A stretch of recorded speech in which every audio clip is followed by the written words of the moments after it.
Sun Business, les dirigeants et les entrepreneurs du territoire ont la parole. Clément Lessort. Voilà, bonjour à toutes et à tous, je suis ravi de vous retrouver bien pour ce nouveau numéro de Sun Business, spécialiste des serres et bâtiments vitrés bioclimatiques à l'échelle internationale.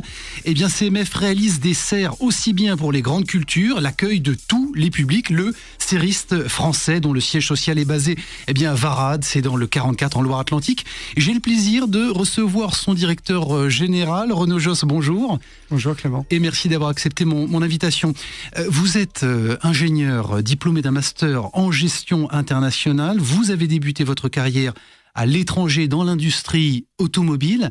Qu'est-ce qui vous a donné, Renaud Josse, envie un jour de diriger une entreprise ? Ah, c'est une bonne question ça. Fondamentalement, c'est le choix d'être un entrepreneur. C'est l'envie l'entrepreneuriat, c'est quelque chose qui me motivait depuis longtemps. J'avais vécu à l'international, on a dit, à l'étranger, j'avais connu plein de cultures, j'avais connu des groupes. Et il y a un moment où on se dit, bon, j'ai envie de prendre en main mon propre destin dans un environnement où je vais moi-même décider et mener le bateau. Et c'est profondément motivant. Comment est-ce qu'on choisit l'échelle de la PME et pourquoi ? Pourquoi choisir cette échelle-là, cette taille, cette dimension d'entreprise et de projet ? Parce que fondamentalement, dans la PME, on a l'impression qu'on fait tous les jours et qu'on a la maîtrise de ce qu'on fait. Et on n'est pas dans une immense machine dans laquelle on est un élément de la machine, mais on fait tous les jours. Et je crois que la bonne dimension de l'entrepreneuriat de demain, la bonne dimension de l'entreprise de demain, c'est l'entreprise qui est capable de bouger vite, qui est capable d'être agile. Et donc, c'est fondamentalement la PME. Alors, vous faites votre entrée en 2009 au sein de CMF. Est-ce que c'est déjà un groupe constitué quand vous entrez dans cette entreprise ? Alors, c'est déjà un groupe constitué. C'est une entreprise qui a plus de 50 ans, qui a été créée en 1962 par Claude Christin, qui a ensuite été reprise par son fils.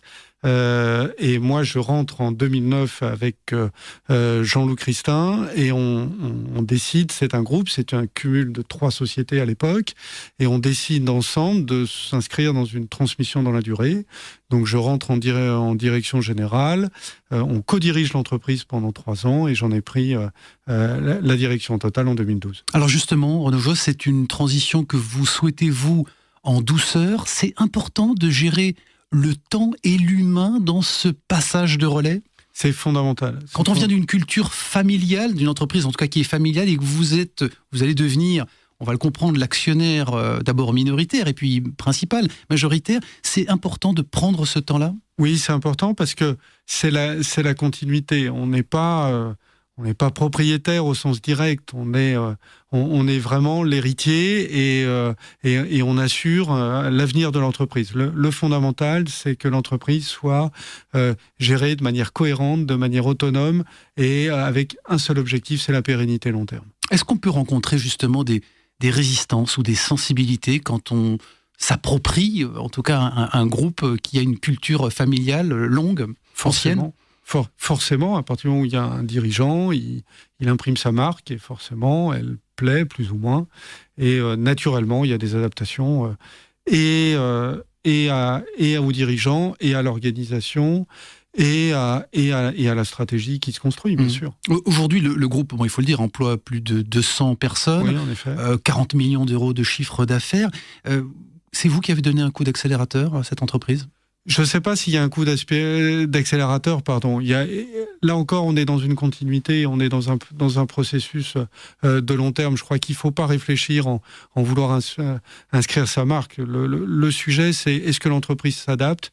Est-ce qu'elle s'adapte à tous les nouveaux marchés ? Est-ce qu'aujourd'hui, l'entreprise est plus forte qu'elle l'était hier ?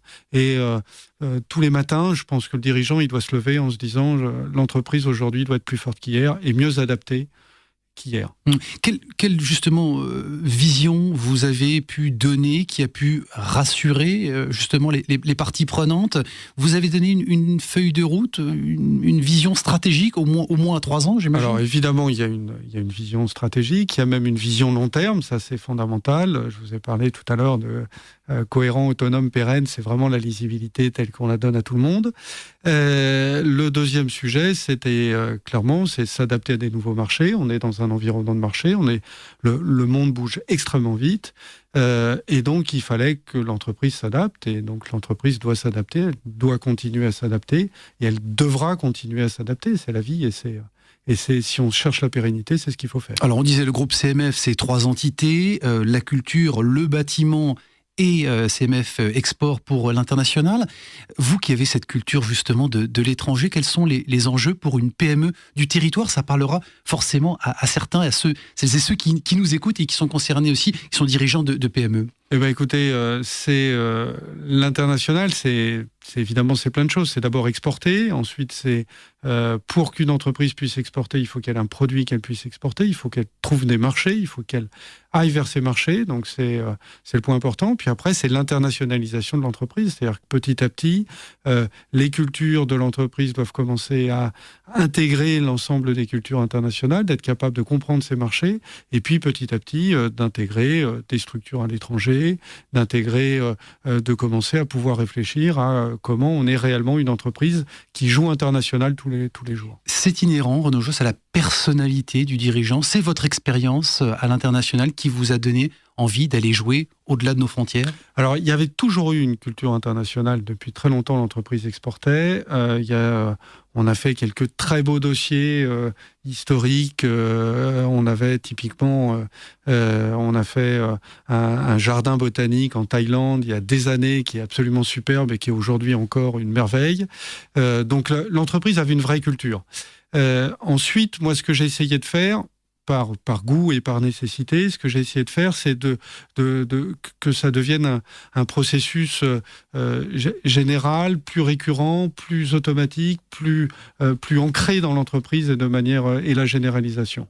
Parce que nous sommes dans des marchés qui s'internationalisent et il était fondamental pour l'entreprise qu'elle fonctionne comme ça. Ça veut dire que ça se traduit très concrètement, de manière pragmatique, sur votre chiffre d'affaires, cette part de l'export? Oui, aujourd'hui, c'est 20 à 30% de notre chiffre d'affaires et il faut que ça devienne encore plus, il faut que ça se stabilise et il faut vraiment que on soit en mesure d'être en permanence. La difficulté ou l'enjeu pour CMF, c'est qu'on est dans un marché de projet, on n'est pas dans un marché de récurrence. C'est-à-dire quelqu'un qui a investi 5-10 hectares de serre, il ne va pas réinvestir l'année prochaine 5-10 hectares de serre. Donc il faut qu'on soit en permanence en train de nous adapter en fonction des enjeux politiques, en fonction de où se développe l'agriculture dans le monde, pour être en permanence en train de s'adapter. Et évidemment, pour quitter les pays où parce que politiquement, parce qu'économiquement, il n'y a plus d'activité pendant un moment. Et il faudra pouvoir revenir aussi. C'est pas quitter, c'est pas partir. C'est juste se mettre plus en retrait sur ces pays-là et au contraire se développer pour ceux qui doivent se développer. Depuis le démarrage, il faut le dire aussi, l'ensemble des unités de production sont présentes sur le territoire français. Ça veut dire que vous croyez... vous êtes convaincu par le Made in France. Est-ce qu'on n'a pas parfois la tentation quand même de délocaliser pour augmenter ses marges? Est-ce que c'est pas difficile de résister à cette tentation-là, Renaud Josse? Alors ça peut l'être. Ça peut l'être et en même temps ça ne l'est pas. C'est-à-dire que, comme je vous l'ai dit, nous on est sur un marché très particulier qui est un marché de projets et qui mute en permanence. Donc, je peux faire un gros projet la semaine prochaine en Thaïlande, on peut en faire un dans quelques autres, ensuite au Maghreb, etc. Donc, déplacer en permanence son usine, de toute manière, enfin, c'est pas possible. Et puis, c'est pas une fin en soi. Donc, aller en permanence chercher des endroits où on va pouvoir produire moins cher, c'est pas une fin en soi. Donc, il vaut mieux travailler sur le contenu, qu'est-ce qu'on offre à nos clients et quelle est l'ingénierie qu'on apporte, plus que sur le simple coût du service qu'on apporte. Parce que l'équation, Renaud Josse, qu'on vous demande de résoudre en permanence, c'est longévité de vos produits, j'imagine, performance et qualité esthétique. C'est un petit peu à l'image, peut-être qu'on terminera là-dessus, mais sur ce projet à Monaco, il faut nous en parler, qui réunit un petit peu ces 3 critères-là. Alors, c'est fondamental, c'est-à-dire que nous sommes des bâtisseurs de climat. C'est vraiment notre baseline et on aime dire ça. Pourquoi ? Parce que qu'est-ce qui fait la force de CMF et qu'est-ce qui fait la différenciation de son produit? C'est qu'on est capable de faire des bâtiments dans lesquels on va s'occuper du climat. Et on va s'occuper du climat avec de l'ingénierie simple, avec des process simples, mais qui vont permettre de gérer le climat sans mettre des grosses clims, sans mettre des gros systèmes, tel qu'on fait dans les serres. Et on est capable de le faire pour des bâtiments, on est capable de le faire pour des humains, on est capable de le faire pour des plantes, on est capable de le faire pour des animaux dans des zoos, et c'est comme ça qu'on fonctionne. Et donc, comme vous le disiez, Monaco, c'est quelque chose d'emblématique parce que y a tout qui se réunit là-dedans. Dans Monaco, le projet de Monaco, c'est pour le jardin botanique de Monaco. Ce sont des plantes qui sont patrimoine mondial de l'UNESCO. Donc, on est vraiment dans quelque chose. On est dans des plantes extrêmement fragiles. Toutes les tailles, tous les coups, toutes les conditions, toutes les origines, et qui ont des besoins très différents. On est à l'entrée de Monaco. L'architecte, c'est l'architecte qui a fait le MUSEM. On est Rudy Ricciotti, qui fera la gare de Nantes d'ailleurs, qui a été retenu pour le projet de la gare de Nantes. Et donc, on est dans l'interconnexion entre faire du beau, faire du bâtiment, être capable de répondre aux besoins, aux soins esthétiques de l'architecte, et en même temps être capable de répondre à la problématique de il y a des cactés qui viennent d'Amérique latine, qui ont besoin d'avoir un climat associé. Il y en a d'autres qui ont besoin d'avoir d'autres types de climats, et comment on va générer ça. Et on fait exactement la même chose quand on fait un bâtiment, quand on travaille sur un bâtiment bioclimatique.